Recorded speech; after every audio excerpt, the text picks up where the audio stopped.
Welcome, ladies and gentlemen. Commodity TV here at the Edelmetallmesse Precious Metal Fair 2018 in Munich. And with me here is now our second uranium company of the day, I would call it. GoviEx Uranium, and the CEO, Daniel Major, wants to give an insight into his terrific company. Welcome. Thank you very much. Appreciate it. Daniel, great, and thanks for taking the time, of course. I mean, uranium is really one of the best performing metals this year, up 40%. Yep. So GoviEx Uranium, where are you working? Where are you based? We're in Africa. We have projects in Niger, Zambia, and Mali. The key ones really are Niger and Zambia at this time. And why? Because we're already permitted on both of them. Okay. So with the rising uranium price, we're basically putting in place all the building blocks to put the first of those, which is Niger, into production. Oh, wow, fantastic. So that means you are anyway in elephant territory, I would call it. And when you say you bring it in production, how far advanced are you? I think you have already the PFS done, right? Yeah. So maybe you can elaborate a bit on the numbers, on the figures, and how much money is needed, CapEx, for example, stuff like that, please. No, absolutely. Yeah, we've done a number of PFSs because we keep optimizing the project. Well, I mean, we're an engineer. Why not? The uranium price was flat, so we had to do something. No, we have been very focused on technology and what we can do to the project. So the last PFS was done in 2015, 2016. We have currently got a $360 million capital. We've got a cash cost at $24.50 a pound. Wow. So it's an all-in. What is all-in? All-in. That's all-in. So the all-in with capital is 36. Okay. Okay, for the life of mine. Yeah. All right. What we've been doing, we've already appointed the feasibility study engineers. Their task is to bring that down at least 10% on both CapEx and OpEx. We're looking at a whole area. So for example, we were looking at 20 cents power. If we go solar hybrid, we can get that at 15 cents. We're looking at membrane technology. We can recycle 90% of our sulfuric acid. Sulfuric acid is 10% of our total costs. Oh, wow. So these are big changes that we can start to bring through that are not part of the current feasibility. So we're looking at those changes. Yeah. So the target, we're also working on the debt already. We had to make sure that in parts of Africa you can get the debt. We're getting export credit finance backing on this. We've got 2 export credit agencies willing to provide that insurance coverage. We already had expressions of interest from a number of underlying banks in Europe and in Africa. We're now converting them into MLAs as we go forward as well. We had already started the offtake conversations. We pulled them back because the uranium price just went down. It makes no sense. It made no sense. Why go courting when there's no point of marriage? With the uranium price pulling up, then clearly we're restarting that process. Restart it. I mean, you're now sitting where the spot price is only $2 below the term contract. Normally it is $10. So things have got to change going forward on that term. They will change for sure. They will change, absolutely. Well, How many pounds of uranium you would produce then in the future? What is the plan? Yeah, the plan for Niger is to produce about 2.7 million pounds per annum to start with for 21 years. Okay. That could be a lot bigger because we stopped drilling when we had over 100 million pounds and just said, there's no point in being bigger. So 100 million pounds you have in the reserve already? Yep, absolutely. Reserves is 70 million pounds. Wow, that's a lot. It's a lot. Fantastic. It's big. We then have 2 other projects. So our total resource is 260 million pounds over the 3 projects. That's a lot. So it's a lot of pounds. Yeah, that's and really they could all be substantially increased. Yeah. And you have the money in the bank, let's say, to go through the feasibility stages and, let's say, until the project finance. Are you safe on that? Where we sit, we've got about $3.5 million of cash. That covers our running costs for the next year, but what we do need is the funding for the feasibility study. However, during this period we've been coming through, we've been putting out warrants. Most of those warrants are now in the money. How much money will that come in? Well, the first tranche, the first callable tranche is $7 million. The total warrants we have out there is $28 million. Wow, that's enough. That more than covers. Yeah. More than covers. So we've got a nice margin of error there on the warrants to make sure that we get all the way through. Fantastic. So for that project initially you want to bring in production, what is then the status, let's say, with permitting on the one hand? Do you have everything in place? Absolutely everything. Fantastic. So check the box. Yeah, absolutely. Then also maybe a word to the infrastructure surrounding such a large mine project? Yep. And also maybe you can comment on the grades. Will it be open pittable? Is it underground? What do you want to do? No, absolutely. I mean, that's one of the reasons why we like being in Africa and the regions we've gone into. I mean, Niger has been sitting with a mining code that hasn't changed for years. And the tax code is built into it. So that's important from a stability point of view. We are within 10 kilometers of Orano's operations. They've been producing uranium. That's a former Areva, right? Yeah, former Areva, yeah. I don't know, new names. The new name is always always critical. Yeah, it hasn't quite branded in yet. Yeah. So they've been going since 1971, so you can understand all the infrastructure's there. Power's there, roads there, water's not a problem. There's a lot of water, but more importantly, over the next 5 to 10 years, those mines will close. So there's a trained workforce there who's been open pit and underground uranium mining for 50 years. Well, they all haven't all been there for 50 years, but you know what I'm saying. The other side of that is, we've been working with the government strongly here as well. One of the issues for the government is those mines closing, that's 60% of their annual exports. So having GoviEx come in and put the production in, also jobs, key. taxes, everything. Absolutely. So that's everything is there that we need to get going forward. Yeah, fantastic.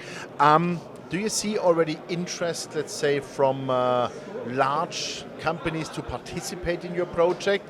Meaning, on the one hand, on the project finance, but also maybe then with the production or, let's say, strategic partnerships, stuff like that?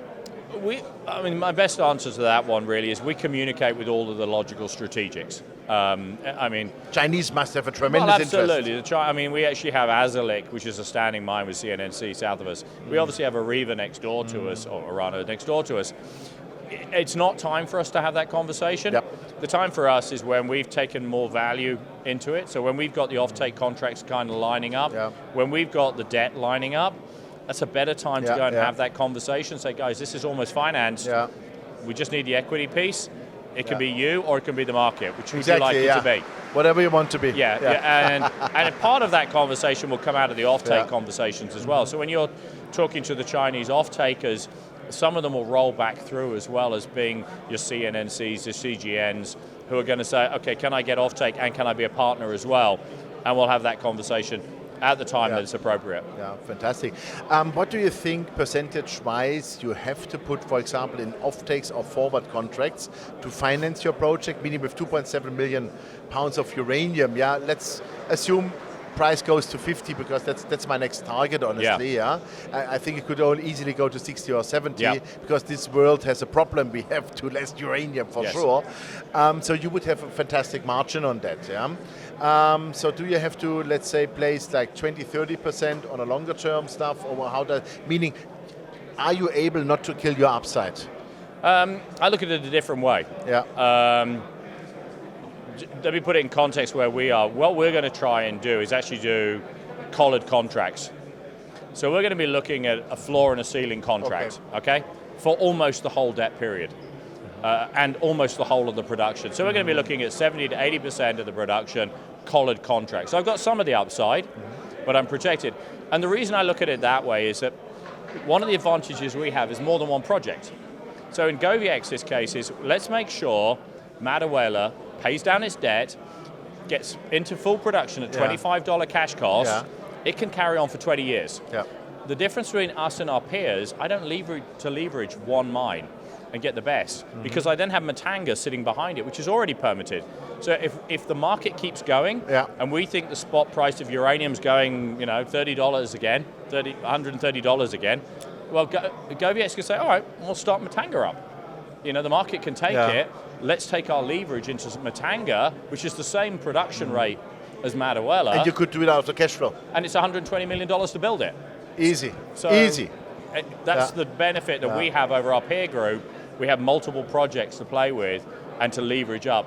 But at the end of the day, we don't want to do what some companies did in the last time, which is you take the high-risk road and it blows up in your face. We've got to make sure it works properly. That's right, absolutely. Fantastic. So the runtime, let's say, until you could be in production, I know it's hypothetical, but let's assume everything goes the fine way. Let's assume we see the $50 next year. As you said, you have all permits in place, then it's a matter of money. And how long does it take to construct? Our target, given what we've got to go through on the final feasibility study, and getting governments and banks always take months anyway to do the debt financing, We're targeting the end of next year to start construction.